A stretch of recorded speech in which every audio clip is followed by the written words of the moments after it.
Thanks for joining us at Right On Replicas, where we're proud to bring you the best scale model kit reviews on the planet. This review covers the Mercedes-Benz semi-tractor number 1628S. It's a 125 kit from Revell. It's number 7409 from the Trucks of the World series. Now, it's been out of production for a while, but they're still available at online auction sites. Mercedes-Benz was one of Europe's largest heavy truck manufacturers. They've been building commercial vehicles since the 20s. And this 1620 series began in the early 60s. Now, most heavy trucks in Europe are short wheelbase single drive cabovers because of the shorter routes and narrower roads in much of Europe.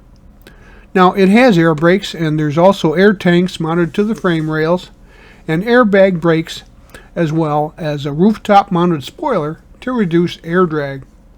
The kit was originally produced in 1982. It has 133 parts molded in black, orange red, and a tinted clear, along with decals and soft vinyl tires. It's suitable for a first truck model kit, and when it's finished, it's 9 inches long, 4 3/4 inches wide, and 5 1/2 inches tall. Oh, that sounds like Newt. He's our program director. He's got a question, I think. He's tapping on the glass there, so come on in here, Newt. What's your question? So what's that big plate on top for anyways? That's a good question, Newt. Actually, it kind of streamlines the forward profile of the vehicle by deflecting the air up over the top of the trailer, which has a flat front and would, basically slow down and make the vehicle less fuel efficient. So over millions of miles, it really adds up to money saved if you put the air dam or deflector on top of the cab. Here are the contents of the kit. You can see the sprues were molded pretty cleanly, and they're actually pretty crisp on this sample.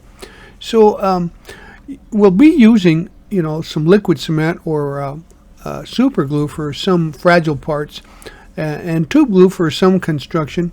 Also some white or clear glue for the windows. And remember to heed the manufacturer safety and use guidelines when you use any of the products that you hear or see in the review. Here are the decals for the kit.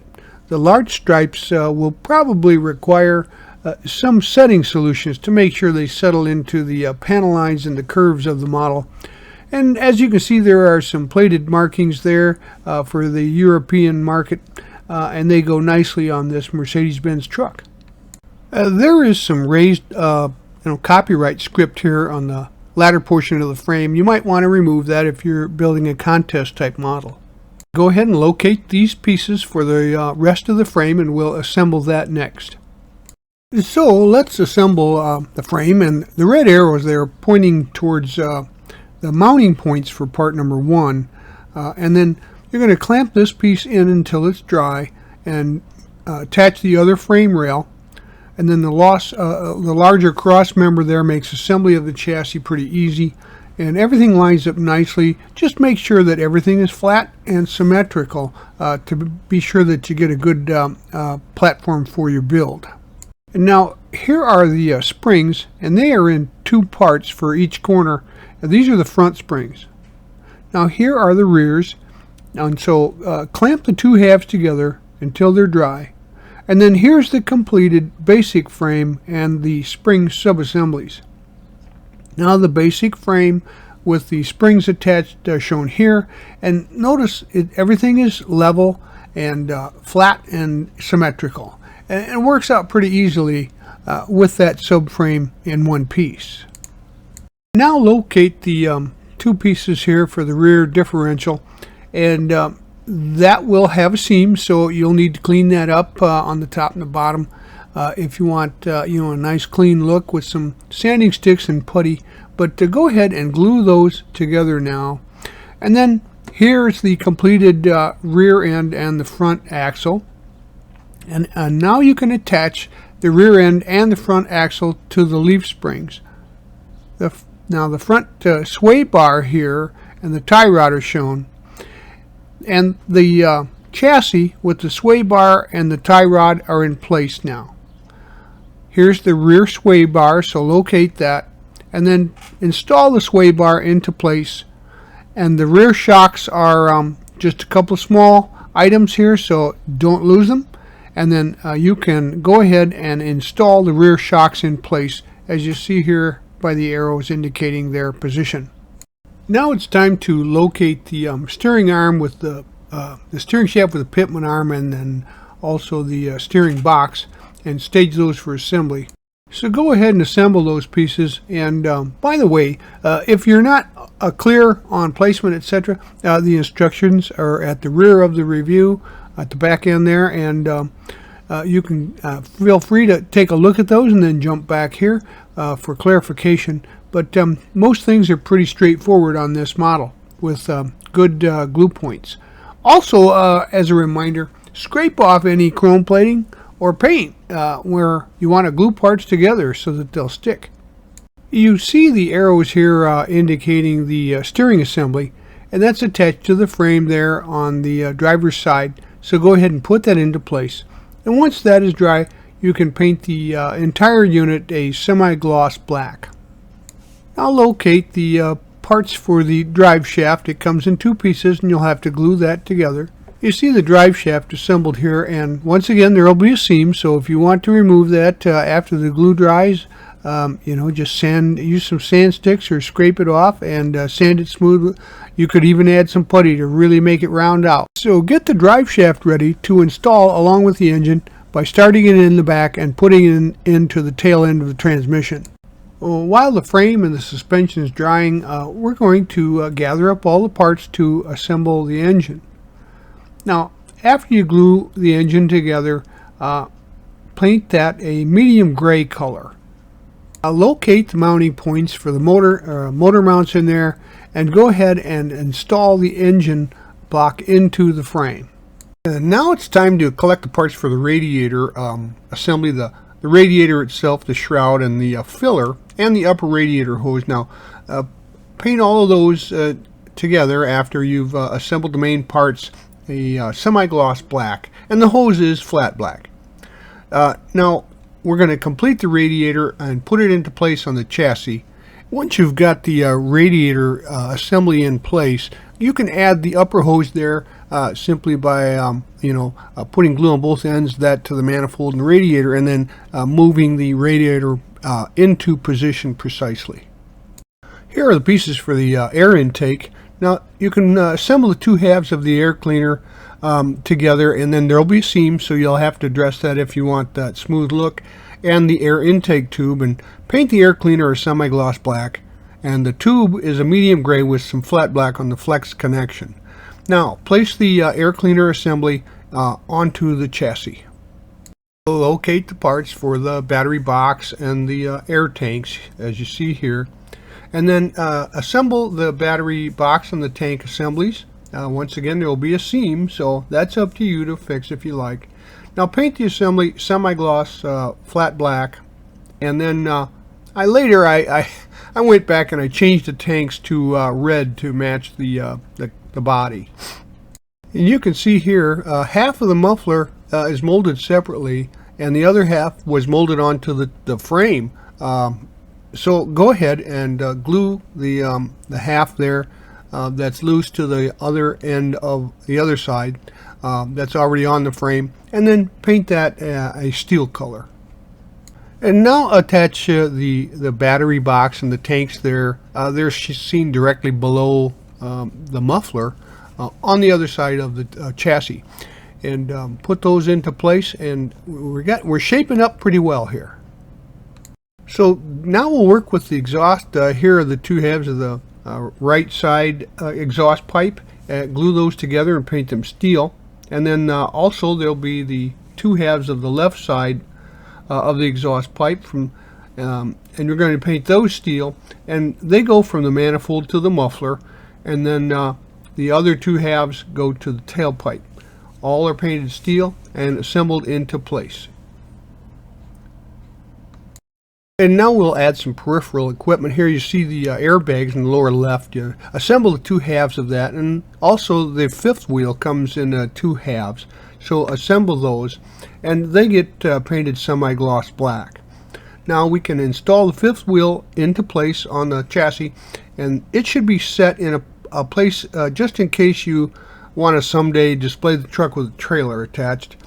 Or you can glue the fifth wheel in a raised flat position if you like it look of that. So it'll always then be displayed with a trailer in that position. Otherwise, you can just set it in the down position for appearance.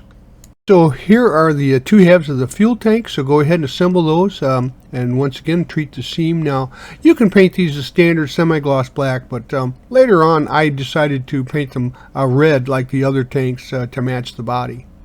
Now we're going to work on some of the underpinnings here. As you see, the fender braces, the front shocks, and the locating pins for the cab, they can be painted semi-gloss black and let those dry, but with steel springs on the pins. Now the front fenders get painted semi-gloss black with flat black mud flaps.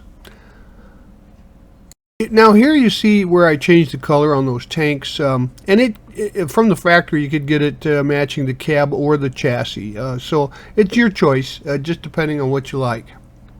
And now you see the fender braces are in place, the springs, the locating pins, and related parts there are in position. Now I would use some slow setting glue with make sure that you scrape the paint off so that you get a good bond, and then just maintain the position until they're symmetrical and proper and related to each other in the same way before you let them dry completely. And so here you see up at the top there's a brace there. That brace would mount the pogo stick, which wasn't included in the kit, but the other two pieces are the halves for the radiator overflow tank, and glue those two halves together, and they attach to the fender braces, and paint those semi-gloss black. You see them here pretty prominently. So find the parts for the wheels, and they go together fairly standard. The outsides, of course, are painted red, match the body, and the wheel backs then are painted black. So assemble the wheels, the front and the rears, and let those dry.